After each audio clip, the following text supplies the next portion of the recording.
কেমন আছো তোমরা সবাই? আশা করছি সবাই অনেক ভালো আছো, সুস্থ আছো। আমরা কিন্তু ভালো আছি। আর আজকে হচ্ছে আজকে হলো শুক্রবার। আর এখন বাজে 11টা। আর সকালবেলাতে স্নান ধান আমার সব কমপ্লিট হয়ে গেছে। আর এবার হচ্ছে ভাত বসিয়েছি। তো রান্না বান্না এখনো কিচ্ছু হয়নি। তো ব্লগটা আজকে এখান থেকে শুরু করছি। তো সাথে থাকো তোমরা। তো চলে আসলাম রান্নাঘরে। আর দেখো, ফ্রিজে ছিল কালকের মাছ। তো মাছগুলোকে বের করে নিলাম।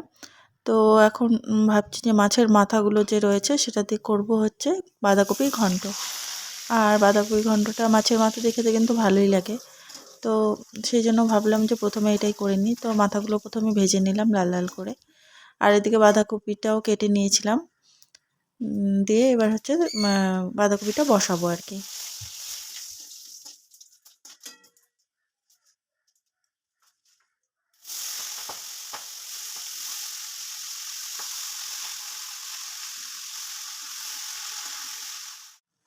তো কফিটার মধ্যে সমস্ত মশলা টশলা দিয়ে দিয়েছি।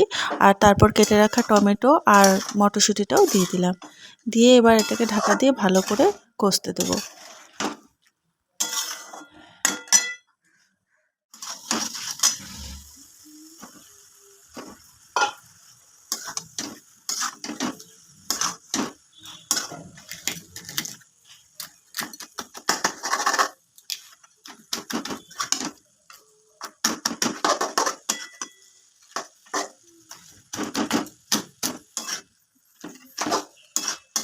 তারপরে ভেজে রাখা মাথাটাও দিয়ে দিলাম। দিয়ে এবার এটাকে ভালো করে একটু খুন্তির সাহায্যে ভেঙে ভেঙে দিলাম। দিয়ে ভালো করে মিশিয়ে নিলাম। তো কপিটা এখন প্রায় হয়েই গেছে বলতে গেলে। এবার নামানোর আগে এর মধ্যে গরম মশলা আর একটুখানি ঘি দিয়ে দেবো। ব্যাস রেডি বাঁধাকপির ঘন্ট। আর সত্যি বলতে কি, তরকারিটা খেতে কিন্তু ভীষণই ভালো হয়েছিল।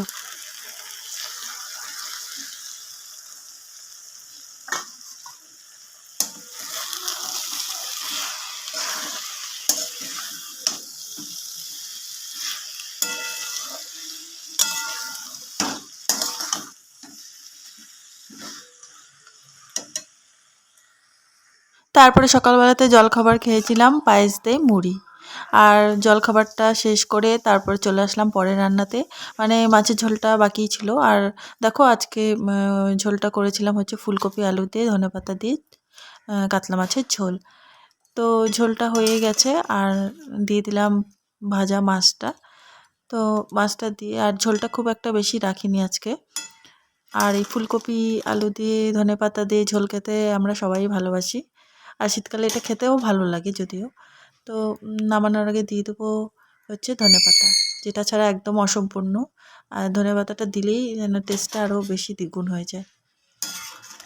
তো চলো, ঝোলটাও হয়ে গেছে, নামিয়ে দিই।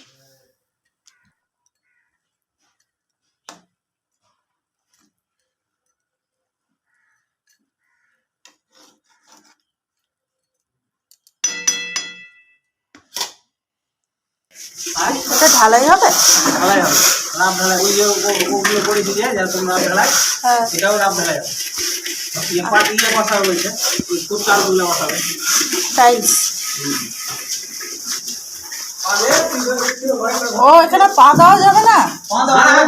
দিলে পা দিয়ে উঠো না, না, উঠতে পারবো। উঠা যাবে।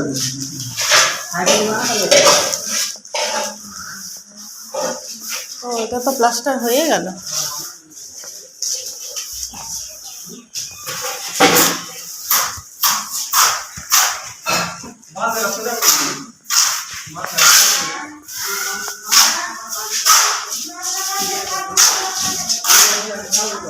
বাথরুমে কি হচ্ছে?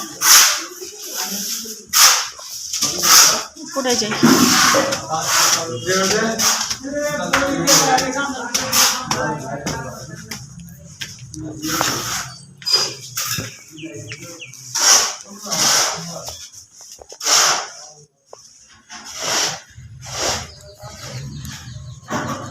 একাই আছেন নাকি?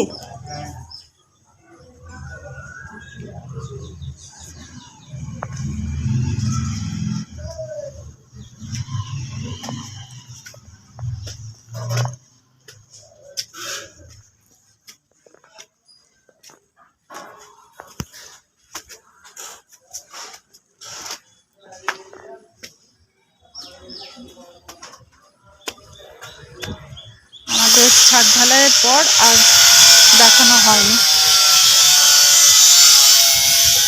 ছাদ ঢালাই তো হয়ে গেছে আমাদের।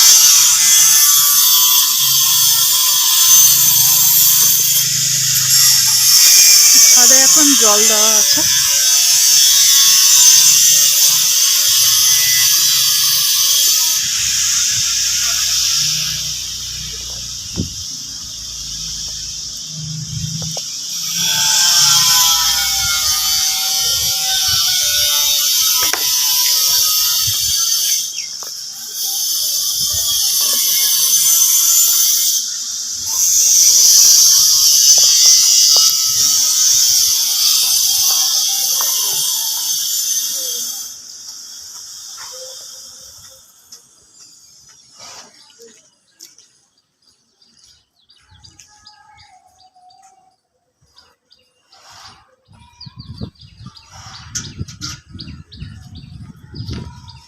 এরপর ছাদে রেলিংটা হবে।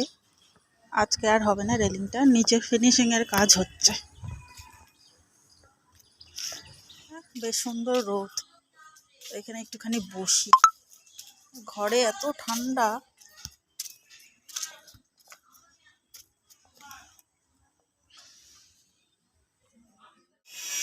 তারপর খাওয়া দাওয়া করে দেখো রেডি হয়ে গেলাম, আর এখন বাজে 4:30। তো যাচ্ছি হচ্ছে একটু শপিংয়ে, মানে উইন্টার শপিং বলতে পারো। তো অনেকদিন ধরেই ভাবছিলাম যাব, তো যাওয়াই হচ্ছিল না। তো আজকে সুযোগ পেলাম, আর বরমশাই বললো যে চলো যাই তাহলে। তো দেখো চলে এসেছি এখানে, আর এসেছিলাম একটা ডেনিম জ্যাকেট নেব না আমার জন্যই। তো দেখছিলাম জ্যাকেটগুলো, আর মানে সাইজ পাওয়া যাচ্ছিল না ঠিকঠাক। তো যাই হোক অনেক দোকান ঘুরে ঘুরে শেষমেশ একটা পছন্দ হয়েছিল, কিন্তু তার আগে একটা আমাকে ব্ল্যাক কালারের ডেনিম জ্যাকেট দিয়েছিল। তো এটাও সাইজে হয়েছিল, কিন্তু তোমার মানে কালারটা আমার মানে ঠিক মতো মানে পছন্দ হয়নি আর কি, এক কথায়। তো আমি জাস্ট পরেছিলাম, কিন্তু এটা আমি নিয়েছিলাম যে ডেনিমের কালারটা হয় সেটাই নিয়েছিলাম। তারপরে মেয়ের জন্য একটা সোয়েটার নেওয়া হয়েছে, আর আমার বরমশাই একটা সোয়েটার নিয়ে নিয়েছে।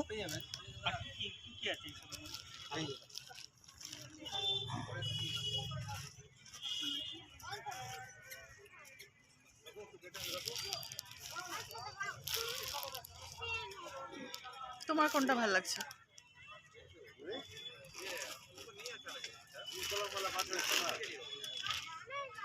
হোয়াইটের মধ্যেও দেখতে পারো।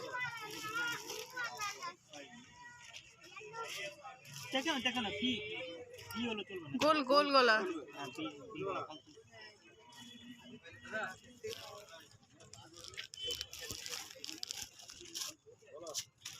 তো আজকে শপিং কমপ্লিট আমাদের। তো বেশি কিছু আর কিনিনি, আর এবার বাড়িও যেতে হবে। তো চলো ব্লগটা আজকে এখানে শেষ করছি। তো দেখা হবে আর একটা নতুন ব্লগে। ততক্ষণ তোমরা সবাই ভালো থেকো। Good night.